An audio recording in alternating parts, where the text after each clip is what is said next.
I'm April Wilkerson. Whenever people ask me what I do for a living, I don't know the exact answer because I make videos, but I also make things for my home, but I also maybe am called a woodworker, a maker, a DIYer.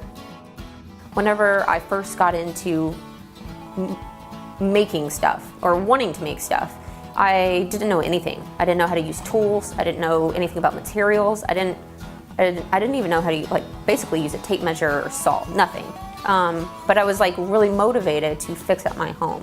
And so I thought, well, I didn't have the money, I guess is where it all started. I didn't have the money to buy what I wanted, what we wanted. And so I thought, well, I could just try making it.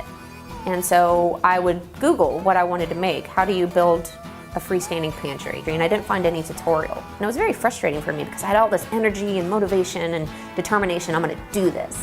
And I couldn't find even the simplest guide. And at that point, I needed somebody to say, use a circular saw, buy plywood, use this length of nails, and I couldn't find that anywhere. And I thought, how ridiculous is this? I know that there are tons of people who have done this before. Why is this information not available to me? I went about my way and started figuring out all of these different projects. And it was about a good month into me building things for my home that I realized, well, I guess I'm being sort of a hypocrite. I'm going through the steps and learning all of this, but I'm not passing along that information. And so that's whenever I thought, well, I'll just start documenting. I'll start taking photos along the way and type out exactly what I would need if I was taking on this project. And that's how my website got started. And I didn't realize at that point that there was a community giving out free content online. The woodworking community, the making community, I didn't realize any of that existed yet. And so I didn't realize that the goal was to try to build up a following. I just thought people would type into Google, how do you do this? Find my tutorial, use it, and then never see my site or me again. And so it was kind of a big perspective change, or a big psh to me whenever I realized, oh, I'm supposed to be gaining a following and making them come back week to week and be really interested in what I'm building.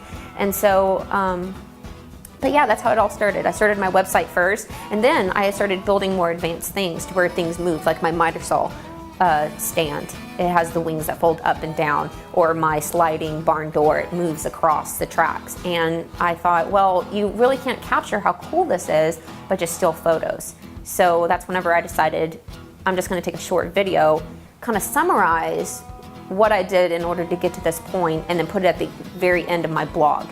And at the time, the only way that I knew to put a video on the internet was through upload it to YouTube and then embed it on my website. And so that's how I got introduced to the YouTube making. It was just me giving a summary so that I could use it in my written tutorial as kind of a visual aid. And that's whenever, it was a few months, it was probably about 2-3 months I was doing that before I got introduced to the woodworking community. And then I started seeing all these different people, and I'm like, oh, there's people doing this, what I'm doing already, but instead they're doing the entire build. They're showing how to build it from A to Z instead of just giving a summary.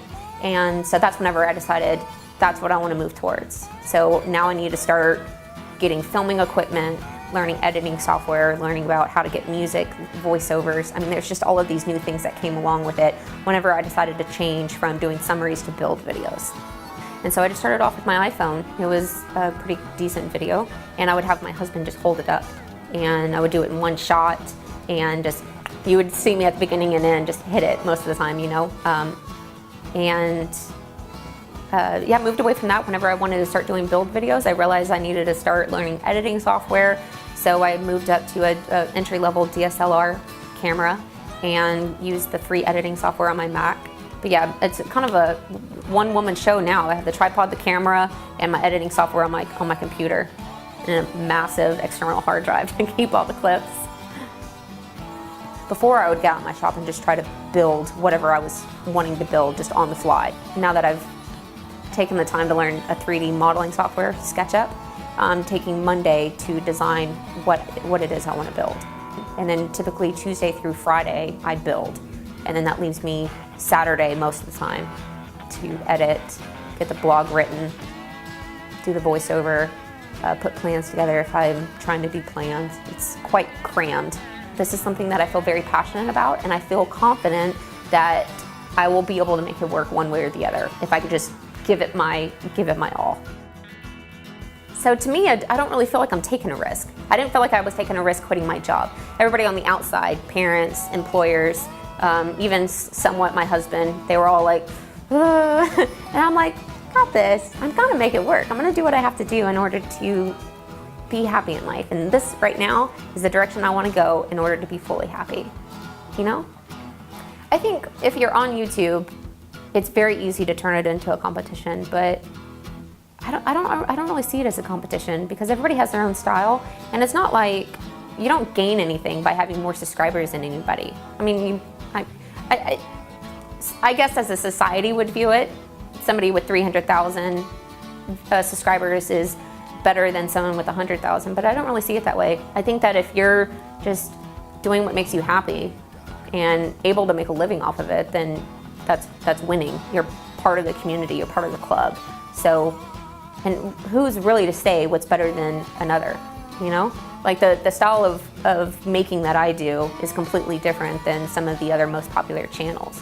But I'm making a living at it, and I'm building something with my hand and my mind that makes me happy.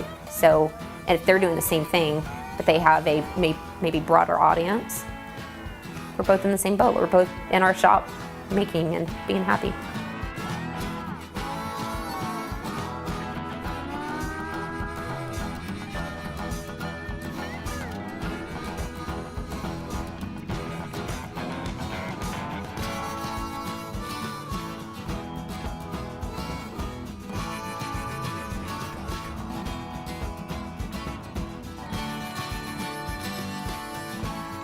Like we're starting? Yeah. Okay. I think I'm red. Do I need to stop moving my hand so much? Okay. That was really good. Really, really good.